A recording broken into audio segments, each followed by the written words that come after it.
आइए साथियों, आज 3D से रिलेटेड, 3D माने 3D ज्योमेट्री से रिलेटेड कुछ इम्पोर्टेंट ऑब्जेक्टिव सवाल को देखा जाए जो आपके एग्जाम के लिए बहुत ही VVI होने वाला है ना। चलिए, सबसे पहले इसमें एक सवाल आ सकता है कि जो पॉइंट एक्स एक्सिस में होगा उसका कोऑर्डिनेट्स कैसा दिखेंगे। तो जो पॉइंट एक्स एक्सिस में होगा उसका कोऑर्डिनेट होगा x, 0, 0।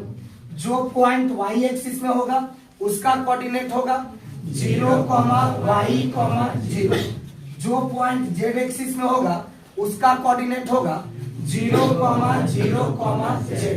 साथियों, इसमें आपसे पूछा जाता है कि what is equation of x axis.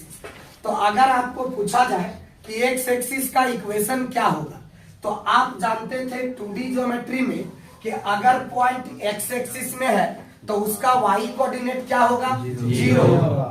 Point अगर x में है तो y कोऑर्डिनेट क्या होगा, 0। इसी प्रकार से हमने ये भी देखा था कि x एक्सिस का इक्वेशन 2D में क्या था, y बराबर 0। याद है क्या? 2D में x एक्सिस का इक्वेशन y बराबर 0। 3D में, अगर 3D में है आप, तो अगर कोई पॉइंट x एक्सिस पर है तो उसका y कोऑर्डिनेट भी 0 और z कोऑर्डिनेट भी 0। इस प्रकार से 3D में x एक्सिस का इक्वेशन हो जाता है y बराबर 0 और z बराबर 0। 3D में x में कौन कौन 0, y 0, z 0। तो इस प्रकार से x एक्सिस का इक्वेशन हो गया y बराबर 0 और z बराबर 0। बात समझे क्या?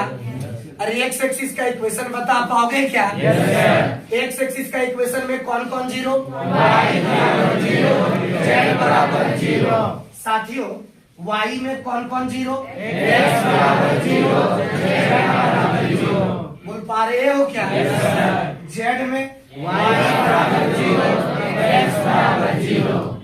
कोई पहले बोल रहा है x बराबर 0, y बराबर 0, तो कोई दिक्कत है क्या? अब आ गया प्लेन, कि जो एक्स वाई प्लेन है इसमें कोई पॉइंट होगा तो z 0 होगा।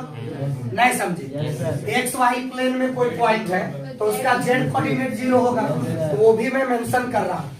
अगर कोई पॉइंट वाई जेड प्लेन में है तो x 0 होगा, तो 0, y, z, कुछ ऐसा उसका कोऑर्डिनेट होगा। अगर एक्स वाई प्लेन में है तो क्या होगा, z 0 होगा।